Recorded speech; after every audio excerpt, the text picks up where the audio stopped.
ವೀಕ್ಷಕರೇ ನಮಸ್ಕಾರ. ಇವತ್ತಿನ ಕೃಷಿ ವಾರ್ತೆಗೆ ಸ್ವಾಗತ. ನಾನು ವೇಣುಗಣಪತಿ. ಮೊದಲಿಗೆ ಮುಖ್ಯಾಂಶಗಳು.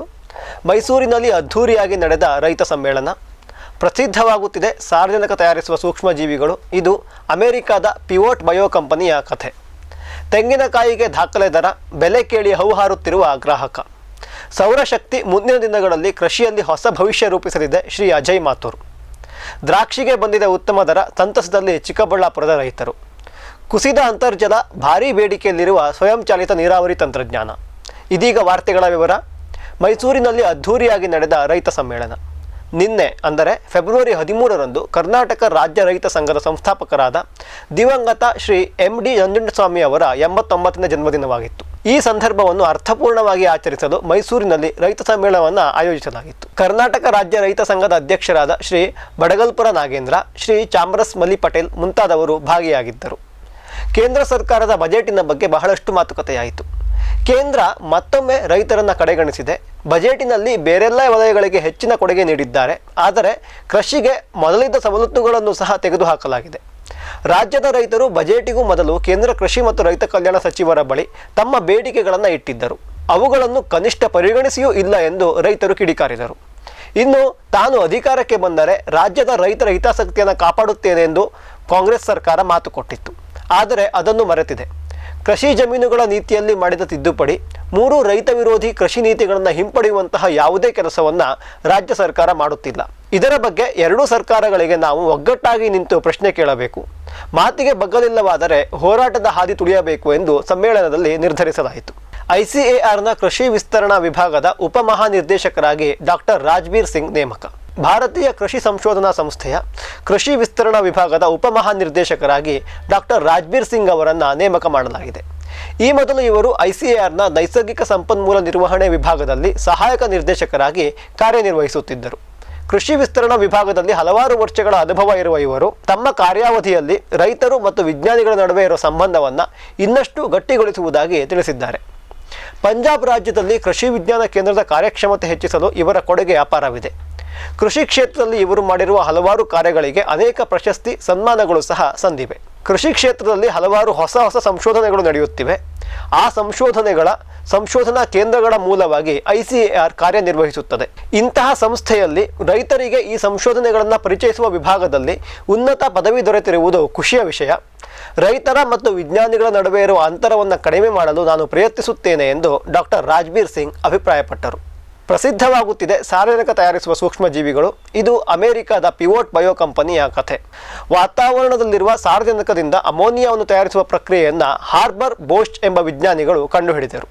ಇದು ಜಾಗತಿಕವಾಗಿ ಹೆಚ್ಚುತ್ತಿದ್ದ ಸಾರ್ವಜನಿಕ ಗೊಬ್ಬರದ ಬೇಡಿಕೆಯನ್ನು ಪೂರೈಸಲು ಸಹಕಾರಿಯಾಗಿದೆ. ಆದರೆ ಇದರಿಂದ ಕೆಲ ದುಷ್ಪರಿಣಾಮಗಳು ಸಹ ಇವೆ.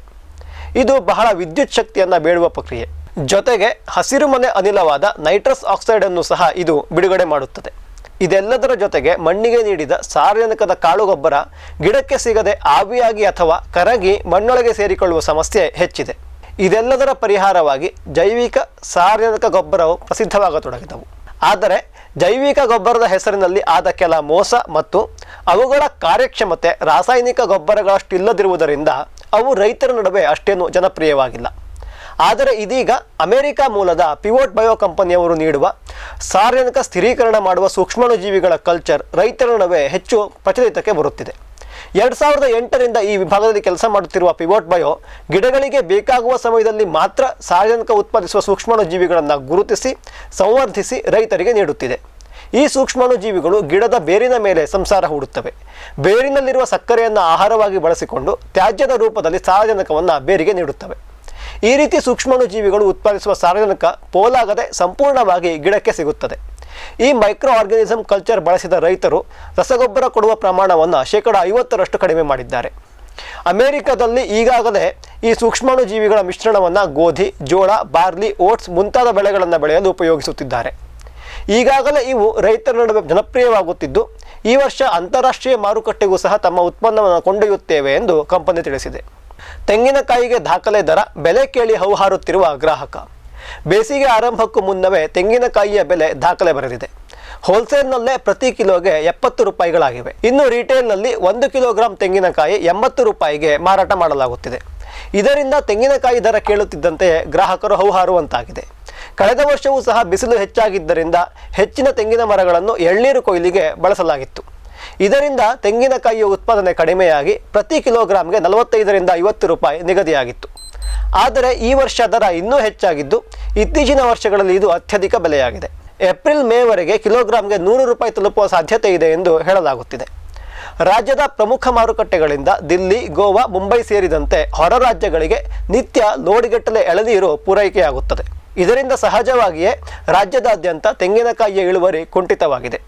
ಜೊತೆಗೆ ತೆಂಗಿನಕಾಯಿಗೆ ಬೇಡಿಕೆಯೂ ಹೆಚ್ಚಾಗಿ ದರ ಏರಿಕೆಯಾಗಿದೆ. ಇದರಿಂದ ಗ್ರಾಹಕರಿಗೆ ತೊಂದರೆಯಾದರೂ ರೈತರಿಗೆ ಸಂತಸವಾಗಿದೆ. ಇದೀಗ ಒಂದು ವಾಣಿಜ್ಯ ವಿರಾಮ. ಬ್ಯಾರಿಕ್ ಸೆಂಟರ್ ಫೆರ್ಮೋನ್ ಟ್ರಾಪ್ಸ್ನೊಂದಿಗೆ ರೇನೋಸಾರಸ್ ದುಂಬಿ ಮತ್ತು ಕೆಂಪು ಮೂತಿ ಹುಳುಗಳಿಂದ ತೆಂಗು, ತಾಳೆ, ಅಡಿಕೆ ಮರಗಳ ಸಂರಕ್ಷಣೆ. ತರಕಾರಿ ಮತ್ತು ಹಣ್ಣಿನ ಬೆಳೆಗಳಲ್ಲಿ ಹಣ್ಣಿನ ನೊಣಗಳ ನಿಯಂತ್ರಣಕ್ಕೆ ಬ್ಯಾರಿಕ್ ಸ್ಕ್ಯಾಚ್ ಫ್ರೂಟ್ ಫ್ಲೈ ಹಾಗೂ ವೆಜಿಟೇಬಲ್ ಫ್ಲೈ ಟ್ರ್ಯಾಪ್. ರಸ ಹೀರುವ ಕೀಟಗಳನ್ನು ಹಿಡಿಯಲು ಬಣ್ಣದ ಕ್ರೋಮ್ಯಾಟಿಕ್ ಸ್ಟಿಕ್ಕಿ ಟ್ರ್ಯಾಪ್ಸ್. ಪೇಟೆಂಟ್ ಹೊಂದಿದ ತಂತ್ರಜ್ಞಾನ, ದೀರ್ಘಕಾಲದವರೆಗೂ ಬಾಳಿಕೆ. ಕೀಟನಾಶಕಗಳಿಗೆ ಪರ್ಯಾಯ, ಪರಿಸರಕ್ಕೆ ಪೂರಕ, ಸುಸ್ಥಿರ ಸಾವಯವ ಕೃಷಿಗಾಗಿ ಬ್ಯಾರಿಕ್ಸ್. ಗಿಳಿ, ನವಿಲು, ಕಾಗೆ, ಮೈನಾ ಮುಂತಾದ ಹಕ್ಕಿಗಳ ಉಪಟಳ ಹಣ್ಣು, ಕಾಳು, ಧಾನ್ಯದ ಬೆಳೆಗಳಲ್ಲಿ ಮಿತಿಮೀರಿದೆ. ತಮಟೆ, ಪಟಾಕಿ, ಕೂಗು, ರಿಬ್ಬನ್ ಇದೀಗ ಕೆಲಸ ಮಾಡುತ್ತಿಲ್ಲ. ಹಕ್ಕಿ ಬೆದರಿಸಿ ಓಡಿಸಲು ಬಂದಿರುವ ವೈಜ್ಞಾನಿಕ ಉಪಾಯ ಗ್ರೆಸ್ ಇಕೋ ಸೈನ್ಸಸ್ನವರ ಜೈವಿಕ ಧ್ವನಿ ತಂತ್ರಜ್ಞಾನ. ಅತ್ಯಲ್ಪ ಖರ್ಚಿನಲ್ಲಿ ಸುಸ್ಥಿರ ಪರಿಹಾರ, ದೀರ್ಘಕಾಲ ಪರಿಣಾಮಕಾರಿ. ದಾಳಿಂಬೆ, ಸೀಬೆ, ಮಾವು, ಚಿಕ್ಕು ಇತ್ಯಾದಿಗಳನ್ನು ಪ್ರಾಣಿ ಪಕ್ಷಿಗಳಿಂದ ರಕ್ಷಿಸಿಕೊಳ್ಳಿ. ಗ್ರೆಸ್ ಇಕೋ ಸೈನ್ಸಸ್. ದಿಲೀಪ್ ಕುಮಾರ್ ಅವರ ಸ್ಟಾರ್ ಇಂಡಸ್ಟ್ರೀಸ್.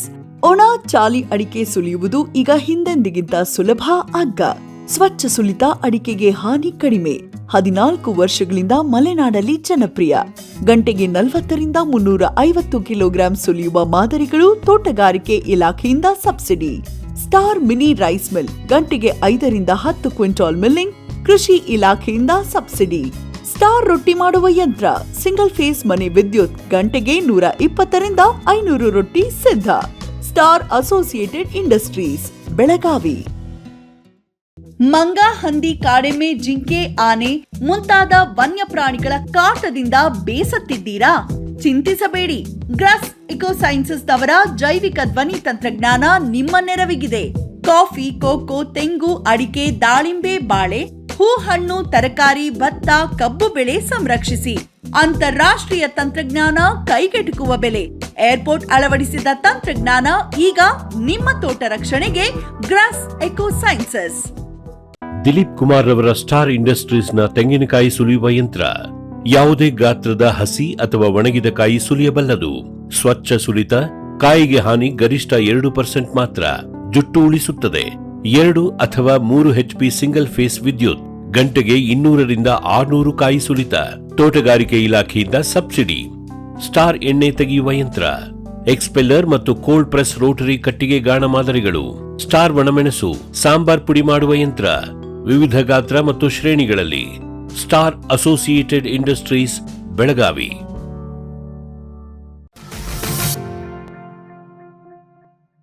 ವಿರಾಮದ ನಂತರ ಕೃಷಿ ವಾರ್ತೆಗೆ ಮತ್ತೊಮ್ಮೆ ಸ್ವಾಗತ. ಸೌರಶಕ್ತಿ ಮುಂದಿನ ದಿನಗಳಲ್ಲಿ ಕೃಷಿಯಲ್ಲಿ ಹೊಸ ಭವಿಷ್ಯ ರೂಪಿಸಲಿದೆ ಶ್ರೀ ಅಜಯ್ ಮಾಥುರ್. ನವದೆಹಲಿಯಲ್ಲಿ 2025ನೇ ಸಾಲಿನ ಇಂಡಿಯಾ ಎನರ್ಜಿ ವೀಕ್ ಸಮ್ಮೇಳನ ನಡೆಯುತ್ತಿದೆ. ನಿನ್ನೆ ಈ ಸಮ್ಮೇಳನದಲ್ಲಿ ಸೌರಶಕ್ತಿಯ ಬಗ್ಗೆ, ಕೃಷಿಯಲ್ಲಿ ಇದರ ಬಳಕೆಯ ಬಗ್ಗೆ ಚರ್ಚಿಸಲಾಯಿತು. ಈ ಸಮಯದಲ್ಲಿ ಇಂಟರ್ನ್ಯಾಷನಲ್ ಸೋಲಾರ್ ಅಲಯನ್ಸ್ನ ನಿರ್ದೇಶಕರಾದ ಶ್ರೀ ಅಜಯ್ ಮಾಥುರ್ ಅವರು ಮಾತನಾಡುತ್ತಾ, ಸೌರಶಕ್ತಿ ಭವಿಷ್ಯದ ತಂತ್ರಜ್ಞಾನವಾಗಿದೆ. ಕೃಷಿಯಲ್ಲಿ ಸೌರಶಕ್ತಿ ಚಾಲಿತ ಪಂಪ್ಸೆಟ್ಗಳು ಒಂದೇ ಅಲ್ಲದೆ ಸೋಲಾರ್ನಿಂದ ಕಾರ್ಯನಿರ್ವಹಿಸುವ ಶೀತಲೀಕರಣ ಘಟಕಗಳು, ಟ್ರ್ಯಾಕ್ಟರ್ಗಳು ಮತ್ತು ಇತರ ಯಂತ್ರೋಪಕರಣಗಳನ್ನು ಬಳಸಬಹುದು. ರೈತರಿಗೆ ಕಡಿಮೆ ಖರ್ಚಿನಲ್ಲಿ ಅತ್ಯಲ್ಪ ಇಂಧನವನ್ನು ಬಳಸಿ ಲಾಭ ಪಡೆಯಲು ಸಾಧ್ಯವಿದೆ ಎಂದರು. ಸೆಲ್ಕೋ ಫೌಂಡೇಶನ್ನ ಸಂಸ್ಥಾಪಕ ಮುಖ್ಯಸ್ಥರಾಗಿರುವ ಶ್ರೀ ಹರೀಶ್ ಹಂಡೆ ಅವರು ಸಮ್ಮೇಳನವನ್ನು ಉದ್ದೇಶಿಸಿ ಮಾತನಾಡುತ್ತಾ, ಸರ್ಕಾರ ಮತ್ತು ಖಾಸಗಿ ಕಂಪನಿಯವರ ಕಡೆಯಿಂದ ಸೌರಶಕ್ತಿಯ ಮೇಲೆ ಸಂಶೋಧನೆ ಮಾಡಲು ಬಂಡವಾಳ ಬರುವ ಅಗತ್ಯವಿದೆ. ಸದ್ಯಕ್ಕೆ ಸರ್ಕಾರ ನೀಡುತ್ತಿರುವ ಸಬ್ಸಿಡಿ ಯೋಜನೆ ಒಂದೇ ಸೌರಶಕ್ತಿ ಚಾಲಿತ ಪಂಪ್ಸೆಟ್ಗಳನ್ನು ಜನಪ್ರಿಯಗೊಳಿಸಲು ಸಾಕಾಗುವುದಿಲ್ಲ. ಅದರ ಜೊತೆಗೆ ಸೋಲಾರ್ ಪವರ್ ಬಗ್ಗೆ ಹೆಚ್ಚಿನ ಸಂಶೋಧನೆ ಮಾಡಲು ಸರ್ಕಾರ ಧನಸಹಾಯ ನೀಡಬೇಕು. ಸೌರಶಕ್ತಿಗೆ ಸಂಬಂಧಿಸಿದ ನವೋದ್ಯಮಗಳಿಗೆ ಹೆಚ್ಚಿನ ಉತ್ತೇಜನ ನೀಡಬೇಕು ಎಂದರು. ದ್ರಾಕ್ಷಿಗೆ ಬಂದಿದ್ದ ಉತ್ತಮ ದರ, ಸಂತಸದಲ್ಲಿ ಚಿಕ್ಕಬಳ್ಳಾಪುರ ರೈತರು. ಜಿಲ್ಲೆಯಲ್ಲಿ ಈ ಬಾರಿ ನಿರೀಕ್ಷಿತ ದ್ರಾಕ್ಷಿ ಫಸಲು ಬಂದಿಲ್ಲ. ಪರ ರಾಜ್ಯಗಳಲ್ಲೂ ಸಹ ಫಸಲು ಅಷ್ಟಕ್ಕಷ್ಟೇ ಇದೆ. ಆದರೆ ಇದೀಗ ದ್ರಾಕ್ಷಿಗೆ ಬಂಪರ್ ಬೆಲೆ ಬಂದಿದ್ದು ರೈತರಿಗೆ ಖುಷಿಯಾಗಿಸಿದೆ. ಇನ್ನು ಕೆಲವೇ ತಿಂಗಳಲ್ಲಿ ದ್ರಾಕ್ಷಿ ಸುಗ್ಗಿ ಶುರುವಾಗಲಿದ್ದು ಬೆಳೆಗಾರರು ಉತ್ತಮ ಬೆಲೆಯ ನಿರೀಕ್ಷೆಯಲ್ಲಿದ್ದಾರೆ. ಚಿಕ್ಕಬಳ್ಳಾಪುರ ಜಿಲ್ಲೆಯಲ್ಲಿ ಸುಮಾರು 8,000 ಎಕರೆ ಪ್ರದೇಶದಲ್ಲಿ ದ್ರಾಕ್ಷಿಯನ್ನು ಬೆಳೆಯಲಾಗುತ್ತದೆ.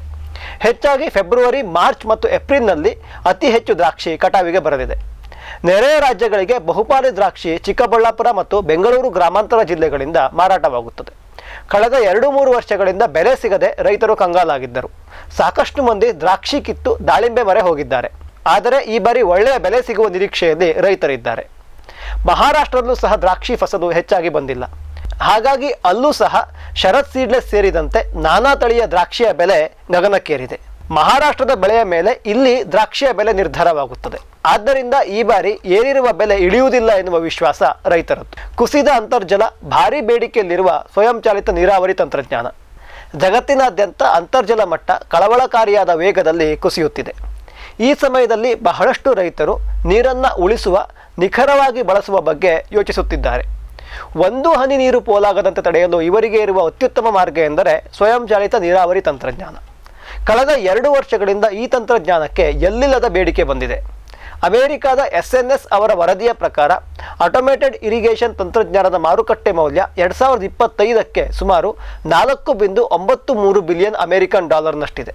ಕಳೆದ ಕೆಲ ವರ್ಷಗಳಲ್ಲಿ ಇದರ ಬೆಳವಣಿಗೆಯನ್ನು ನೋಡಿದರೆ 2032ರವರೆಗೆ ಈ ಕ್ಷೇತ್ರದ ಮಾರುಕಟ್ಟೆ ಮೌಲ್ಯ ಸುಮಾರು 17% ಹೆಚ್ಚಲಿದೆ ಎಂಬುದಾಗಿ ಅಂದಾಜಿಸಲಾಗಿದೆ.